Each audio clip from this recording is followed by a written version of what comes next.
being doesn't get themselves on a higher spiritual level will still have something to face with. Is there the conscious life on sixth dimension and these other dimensions also? Have you noticed that there's still somewhat of a control system going on in those dimensions? Well, the control system is not universal. It's limited to our solar system and especially to this planet, because as you probably know, or at least I believe, and of course you have your own beliefs, that this planet is very special. Supposedly there are 22 other planets like this one in all of the galaxy. It was really like a zoo, almost like a test, a laboratory planet here. And so many things were done here. So many of the laggards were brought here, which helped to bring this planet down. But I think overall is what I'd like to determine what I believe at the beginning here and now too. In a sense, I like to form it like this, that matter is merely energy condensed to a very slow vibration. That we are all one consciousness, we're experiencing ourselves multidimensionally. That there is no such thing as death for a soul, and that life is just a dream, that we are the subjective imagination of ourselves. So I say, if you are allowing your dream to become a nightmare, please wake up. That simply means we're in somebody's consciousness, we are part of that consciousness, and we're now going to ascend to the higher callings in that consciousness. If you're not allowing yourself to rule yourself, to govern the body you're in, then you cannot rule or govern anything else that you're external to. It starts with self, and self is where it's going to end. Okay. The next question that I had for you was that let's briefly touch on, because I don't really know how you explain this to somebody who's just coming into this kind of knowledge. You know, you have people that are not aware of all the different gods that are here, and I just need you to expound truthfully. What is the significance of these different gods and these different dimensions that are currently being worshipped here on planet Earth, and how would they really assist the human being? And if not, you know, that truth, you know, I want you to expound pretty much on that truth. Well, that's another maxim. Let me just answer that, but before we get off the air, I have what I call a truth statement. I tell people, don't come to me for truth. Come to me for facts. Now, the fact as I understand them is that we are on a planet. A planet is a place where it's just one of many cells. Well, that's going to make it even more confusing. It's just one of billions of trillions or nillions of other little planets around in what we call our cosmos. Within that is a universe and all things like this.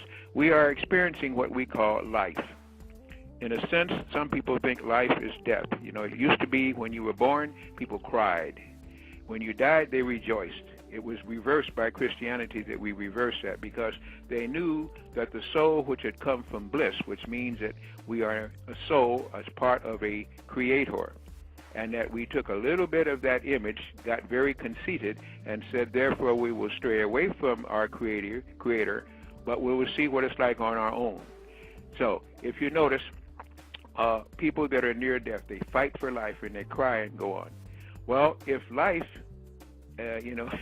is something that is so wonderful, then why do we fight the wars here? Why do we have drugs here? Why do we have swine flu here? Why do we have genetically modified foods here? Why do we have killing and jealousy and hatred? Why do we have penuriousness and poorness? Why do we have starvation and babies dying? If this is such a great place, why do we have all these misnomers, these misconceptions of what beauty should be? I think that we lost something. And we lost something when they took us away and started religion in the first place, because there is no true religion. Now everybody gets angry with that one, because the only religion you should have is a consciousness that you and your creator, wherever you came from, are one. And anytime you need to find out who you are, contact your creator by going within. Therefore, all other philosophies and doctrines and religions are false, because they teach you to go through someone else. Some prelate, some go between, something else, when you were born of the Creator or in the Creator at all times.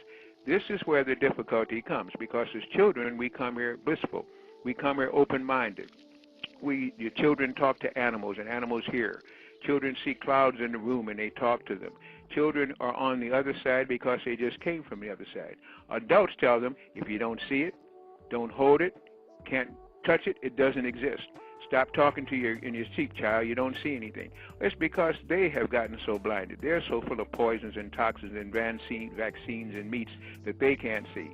Within us all, if we have souls, and there's soulless ones down here, if we have souls, we already know the truth. It's just that we now must justify our existence for having to experience it once again on the physical plane.